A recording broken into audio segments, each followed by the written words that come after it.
안녕하세요. 저는 30대 중반이신 여성으로 인터넷 쇼핑몰을 운영하는 새내기 주부입니다. 결혼한 지 6개월 정도 되었고 남편은 은행에 다니는 회사원입니다. 저희는 언니의 소개로 만나 결혼했어요. 남편은 진솔한 성격을 가졌고 저는 활발한 성격이에요. 이런 다른 부분이 오히려 우리를 더 가깝게 만든 것 같아요. 남편은 낯을 가리고 말수가 없다고 해요. 그러나 제가 말이 만만해서 그런지 남편은 꼭 필요한 때에 멋지게 대화를 이끌어내주는 사람이에요. 그래서 나는 그를 너무 좋아했어요. 남편은 여자와 만나면 어색해하고 말이 힘들어해 어색해서 대화를 주도하기 어렵다고 하더라고요. 그런데 나는 그런 걱정 없이 늘 편안하게 대화를 나눌 수 있었어요. 나는 말을 재미있게 잘 이어나갈 수 있어서 시작부터 편안하고 좋았다고 할 수 있어. 상대방과 만나면 내가 웃기거나 계속 대화를 이어나가야 한다는 스트레스가 없어서 너무 좋아. 그냥 곁에 있어도 편하고 상대방을 대신해서 웃기거나 이야기를 잘 해주는 것도 좋아. 맞아. 너는 재미있고 아름답기까지 해서 나한테 완벽한 여자야. 우리 빨리 결혼하자. 너처럼 재미있고 소통이 잘 되는 여자와 평생 함께 살고 싶어. 나는 남편을 만난 지 1년도 안 된 시점에 숙전 결혼식을 올렸어. 서로 다른 성격이 서로를 보완해주고 자연스럽게 사랑에 빠져 결혼을 하게 됐어. 그러나 결혼 생활은 서로 다른 가족과의 결합이라는 것을 뼈저리게 느낄 수밖에 없었어. 우리는 부자도 아니고 가난한 것도 아닌 중산층의 가정이었지만 서로의 차이점이 부딪히기 시작했어. 처음에는 잘 지내던 커플이었지만 결혼 후에는 많은 문제들이 드러났어. 하지만 우리는 둘 다 그런 걱정을 하지 않았어. 제 남편의 가치관과 종교 신념이 서로 다른 것을 알게 되었어요. 저희 가족은 기독교를 믿고 있지만 남편의 가정은 무속을 믿어요. 세상의 모든 종교는 서로 존중받아야 한다고 생각해요. 신앙은 어려운 삶 속에서 위로와 힘을 주는 소중한 것이기 때문이죠. 저와 관련된 작가 상세한 이야기를 나누고 싶습니다. 미안하다면 문제가 있으면 다른 이야기를 듣고 싶습니다. 어제는 행복한 주일이었어요. 오랜만에 여유로운 아침을 보낸 후 집안 청소를 시작했어요. 너무 바빴던 동안에는 대충 넘겨서 집이 지저분했어요. 소파를 당겨서 먼지를 털고 침대까지 청소를 했어요. 친구도 세탁하고 정말 기분이 좋았어요.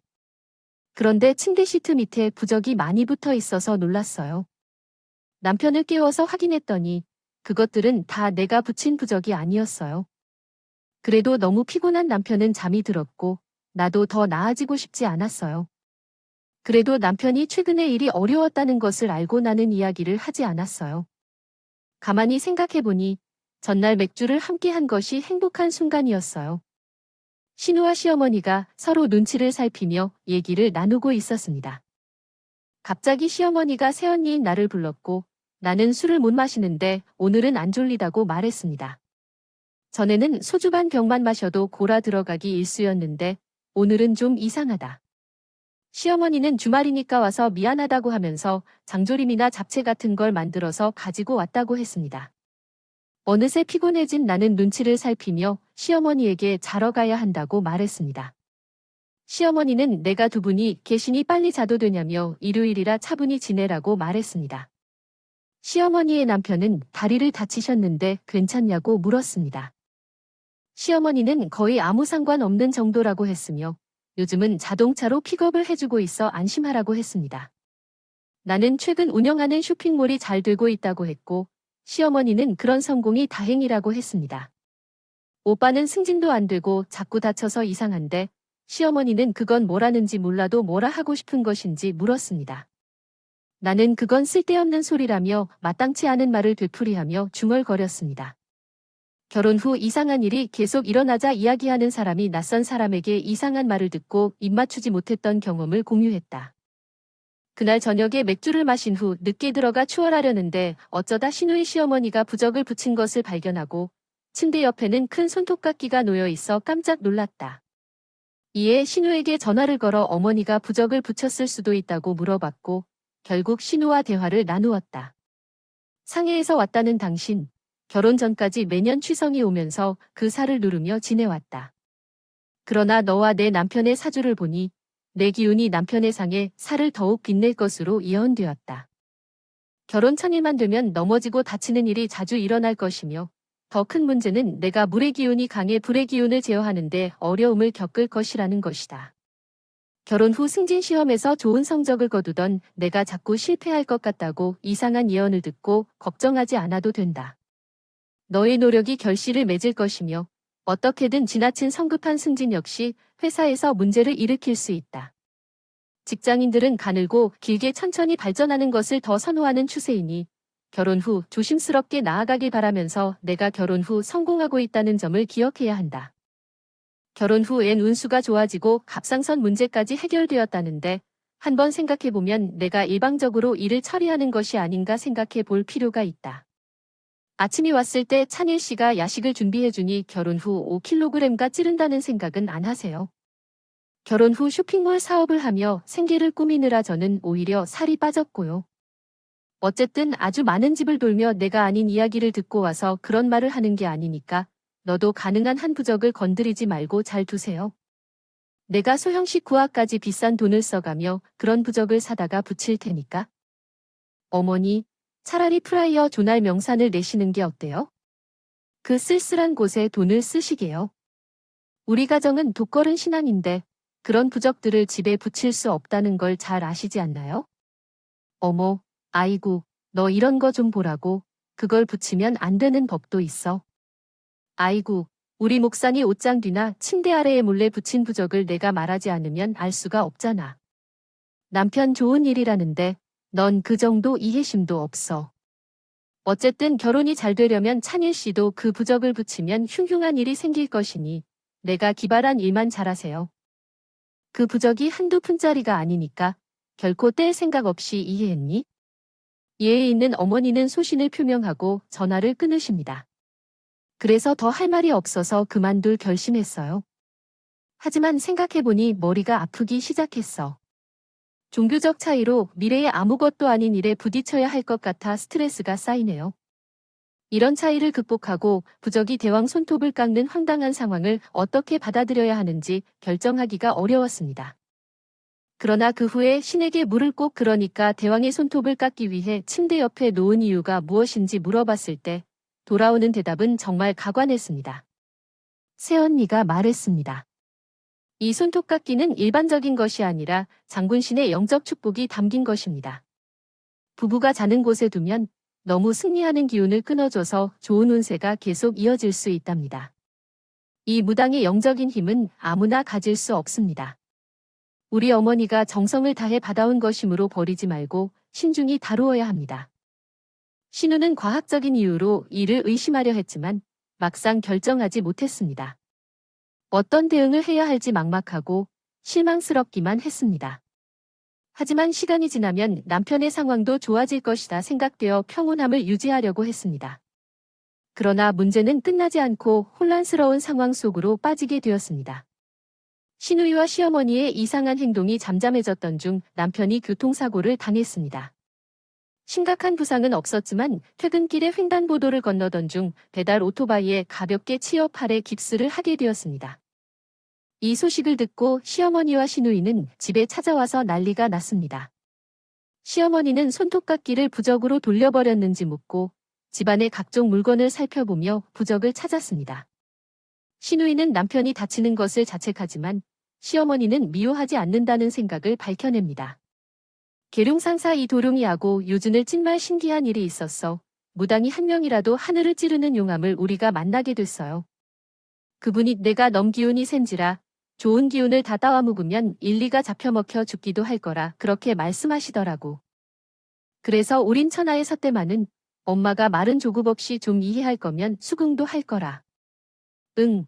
그런데도 갑자기 영화 무슨 한가 할 때 팬티 하나만 달라 하시길래 왜 필요한가 물었더니 널 위해 적당한 기운을 쏘려고 그랬대만은 끝이 있다는 생각이거라.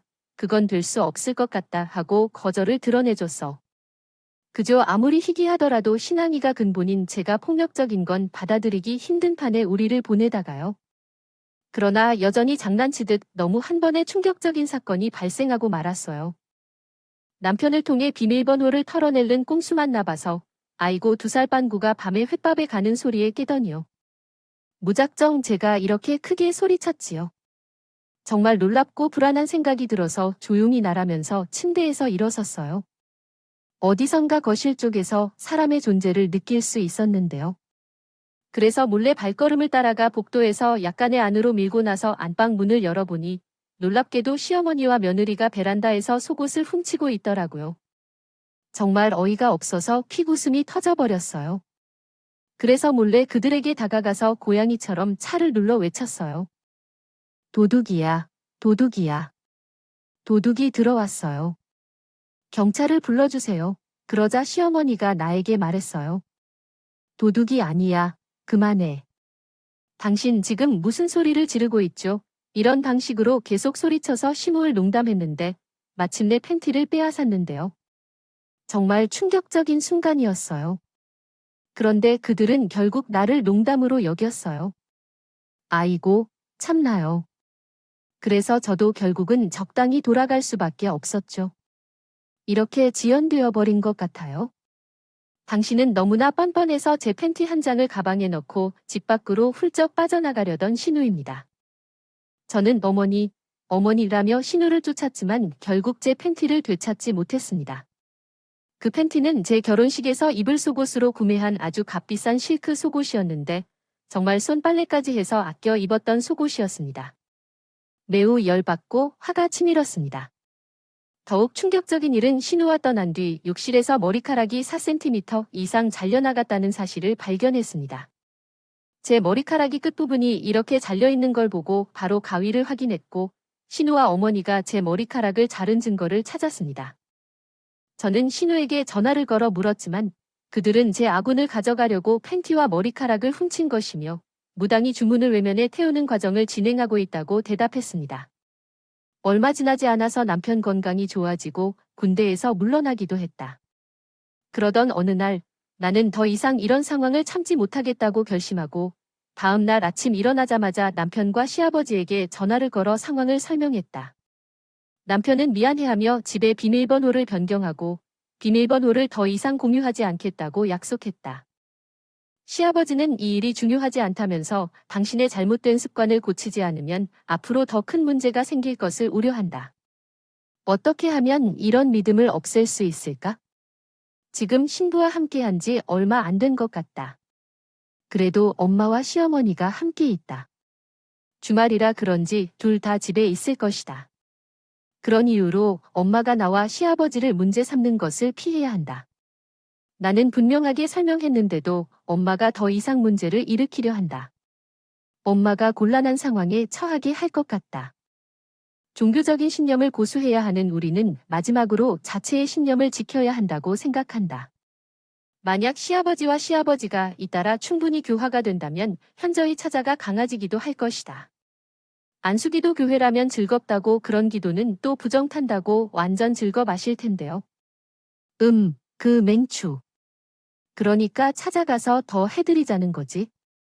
본인들도 불편한 일을 억지로 감사하는 게 얼마나 성가시고 싫은 일인지 경험을 해야 너한테도 자꾸 이상한 행동 안 하실 거 아니냐? 엄마와 저는 그날 이후 주 3일 이상 틈만 나면 시댁을 방문해서 시어머니와 신우에게 안수기도를 해주기 시작했습니다.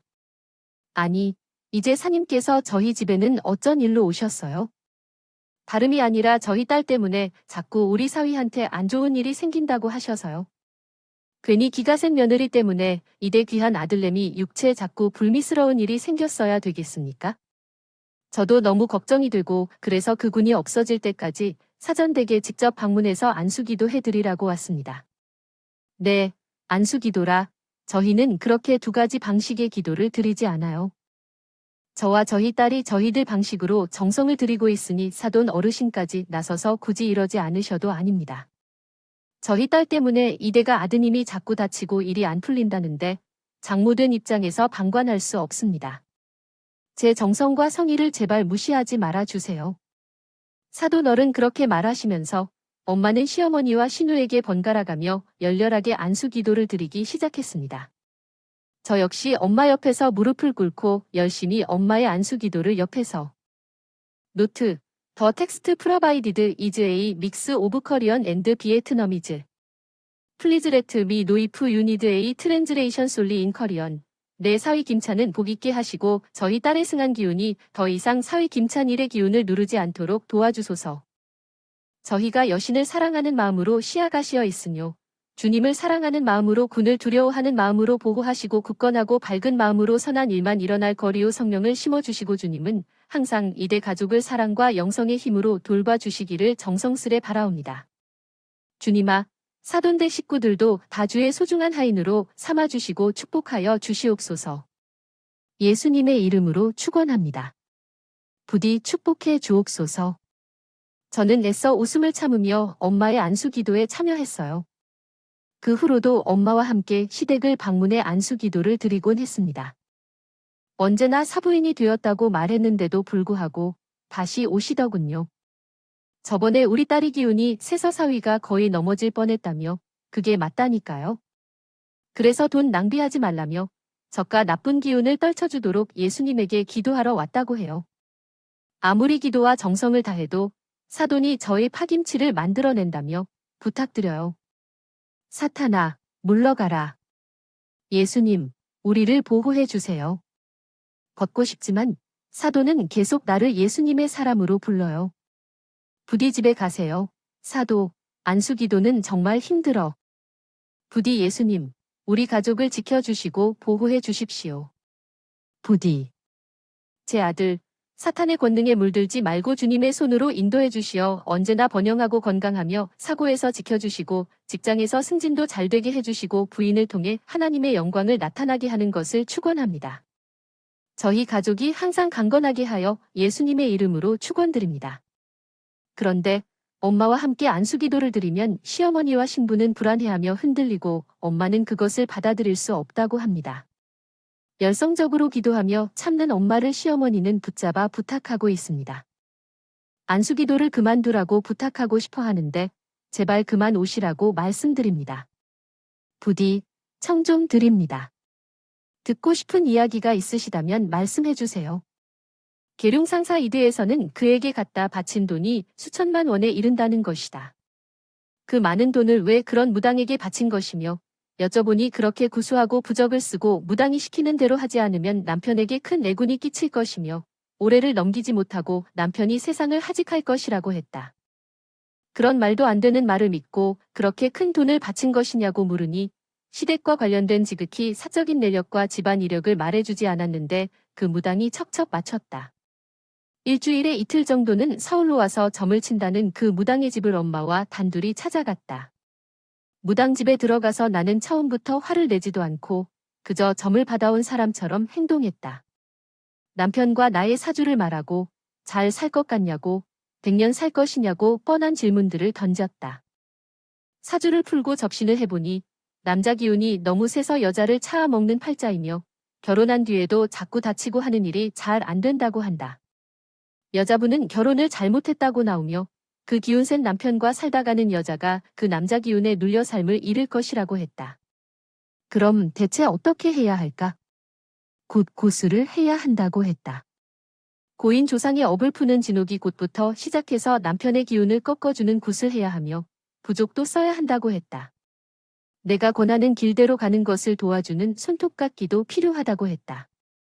그것을 침대 밑에 둔다면 새로운 길로 가지 않게 도와주어 사악한 길을 돌리게 된다.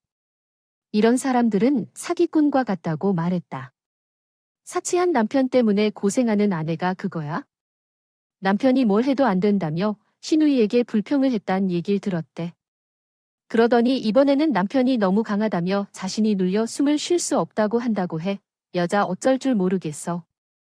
그래서 나는 가방에 가득히 손톱 깎는 도구를 담아 무당의 물모양한 얼굴을 향해 던졌어. 바보 같은 놈아, 의지할 게 없단다. 기방둥이 말이지. 나는 근처 신점집을 지나가다가 앉아있는 사람들에게 여쭤봤더니 몇 천만 원이 넘는 돈을 무당한테 준 이가 더 있다더라. 어머니와 나는 방치할 수 없는 일 같아 곧바로 경찰서에 가서 사건을 신고했어. 경찰 조사를 통해 밝혀진 것으로 보아 수천만 원의 돈을 속으로 뺏긴 피해자들이 몇 명이나 되는지도 몰라. 무당은 번 돈으로 강남 아파트부터 상가까지 여러 곳을 소유했다는데 정말 놀랍지 않겠어? 경찰 조사를 받은 후 무당은 사기 혐의로 옥에 갇히게 됐어. 이 사건으로 많은 피해자들이 뒷북치는 걸 보았고 그들 중 일부는 손실을 되찾은 사람들과 소송을 통해 손해배상을 청구한 사람들이 있었단 얘기도 들었어. 과거에 받은 사기로 인한 어느 날 세상 구경을 하기 힘들 것 같은 무당이었습니다. 그날 나와 어머니가 무당을 찾아가 이야기를 들었습니다. 그런데 나는 몰래 휴대폰으로 녹음을 하고 있었습니다. 무당은 제 생각을 알 수 있는 얘기를 했기에 기가 센 것 같았습니다. 그러나 두 무당은 완전히 다른 이야기를 했습니다. 어머니의 녹음 파일에서도 같은 이야기를 들을 수 있었습니다. 이제 그 무당의 말은 가짜라는 것을 인정할 수밖에 없는 것 같았습니다. 어머니와 신우는 무당의 사기죄 소식을 듣자마자 충격을 받았습니다. 하지만 그 돈이 무당에게 사기당한 것을 알게 되고는 큰 신뢰로 인해 매우 당황스러워했습니다. 이 이야기를 듣고 있는 나는 정말 어이없었습니다. 정신을 차려, 미쳤나? 아, 엄천만은 얘 이름도 아니고 간도 크군요. 너무 크구나. 너는 딸이 되어 젊은 아이가 제정신을 차리고 엄마가 이상한 판단을 하면 안 돼. 그걸 부추겨서 사기를 당해서 부끄럽지 않은가? 며느리의 머리카락과 속옷을 훔쳐서 태운 것은 도대체 무슨 정신이야? 당신 시아버지와 남편, 그리고 시어머니와 시아버지까지도 합실했거든. 그 두 사람은 그런 무당집 근처에 다시 가지 않겠다고 약속을 했어. 사건은 그렇게 마무리되었어. 요즘은 시어머니와 신우가 그런 점술집에 가는지 모르겠어. 그 사건이 있은 후로 그런 곳에 가거나 부적을 붙이거나 이상한 행동은 없었어. 저나 남편 시아버지 모르게 두 사람이 그런 곳을 다니는지는 모르지만 다행히 아직은 이상한 행동을 강요하거나 그런 일은 없었어. 그리고 아무리 자신의 믿음이 강하더라도 말이야. 저번처럼 돈을 써가며 이상한 행동을 하는 건 아닐 거야. 최근에는 남편이 차장 승진 시험에 통과해서 기분이 좋아졌어. 그날 시댁 식구들을 집에 모두 초대했어. 초대했어요. 직접 만든 요리로 식사를 하면서 시어머니께 말씀드렸죠. 어머님, 드디어 우리가 승진에 성공했네요. 어때요? 이젠 좀 기분 좋고 마음이 놓이네요. 어머, 얘는 누가 들으면 꼭 아들 승진에 목숨 건 애미처럼 말하는구나. 당신이 그동안 말도 안 되는 극성을 부려서 며느리가 이런 소리 하는 거 아니야? 아빠, 엄마가 엄마 잘 되라고 한 행동도 아니고. 오빠 걱정돼서 한 행동인데 꼭 아직까지 그렇게 타박을 내야 직성이 리세요. 그래요. 아버님, 오늘 좋은 날인데 맛있게 식사하시고 기분 좋게 노시다 가세요. 어머님, 그동안 걱정 많으셨어요. 저희가 결혼해서 사소한 일들도 잘 풀렸으면 그런 노심초사를 안 하셨을 건데. 이젠 승진도 했고 아이가 아픈데도 아무 데도 없으니까 마음이 좀 놓으시죠. 그래, 고맙다. 그동안 좀 본의 아니게 너한테 스트레스를 줘서 나도 미안하고. 사람이 다 가치관이 다르고 살아온 환경이 다른 건데. 너무 우리식의 방식을 강요해서 그리고 내가 좀 이상한 무당한테 속아 너한테 못할 짓을 많이 했구나. 내가 싫어서도 아니고 나쁜 뜻은 없었던 거니 다 잊어버리렴. 알았지.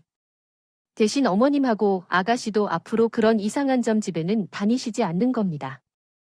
다니셔도 재미로 다니시는 거면 몰라도 그렇게 큰 돈 써가면서 막무가내로 이상한 곳 사고 그러시면 안 돼요. 아셨죠? 아, 언니, 우리가 한 번 속지 두 번 속아요. 굿이다 부적이다 하도 돈 많이 써서 이젠 그런데 다닐 돈도 없지만 그렇다고 해서 어머니가 그때 훔쳐간 내 팬티와 머리카락은 어디로 갔는지 질문했을 때 갑자기 가족이 박장대소를 칠 뿐이었어요. 시간이 흘러 생각해보니 말도 안 되는 일이라고 생각했고 시어머니와 신이도 같은 생각을 했었습니다. 시어머니는 그때 미안해했고 며칠이 지난 후 예쁜 속옷 세트를 선물해 주셨어요. 저도 그 일이 이미 지나간 일이라고 생각하고 시어머니와 신이도 큰 깨달음을 얻은 것 같아서 미소 짓게 되었어요. 사람이 살다 보면 종종 믿음 때문에 시간을 낭비하는 경우가 있는데 어머니도 남편을 걱정하고 사랑했기 때문에 그런 행동을 했던 것 같아요. 저는 시어머니께 남편과 저에 대한 걱정을 이해하고 감사해하며 둘 사이에 서로 이해하고 지지해주며 행복하게 사는 것이 중요하다고 이야기했어요. 시어머니도 저에게 다시는 그런 행동을 할 일이 없을 것이라고 약속했고, 저 또한 남편의 건강과 일이 잘 되도록 열심히 도와주겠다고 했어요. 살면서 항상 좋은 일만 있기를 바랍니다. 존경하는 남용자님, 주어진 단편 내용을 한국어로 다시 작성해 보겠습니다. 생기면 좋을 텐데, 삶은 그렇지 않아서 사람들은 가끔 이상한 믿음에 흔들려 실수를 저지르게 되는 것 같습니다. 고통을 피하는 방법은 없겠지만, 그럼에도 불구하고 좋은 일이 생길 것이라고 믿으며 긍정적으로 노력하는 것이 중요합니다. 플라시보 효과처럼 잘 될 거다라고 생각하면 그런 일이 실제로 일어납니다. 부적이 없는 것처럼 삶도 그렇다고 생각합니다. 여러분들께도 좋은 일만 가득하길 기원합니다. 오늘은 어제보다 더 좋은 일이 생길 거라고 느껴지네요. 소중한 이야기를 들려주셔서 감사합니다.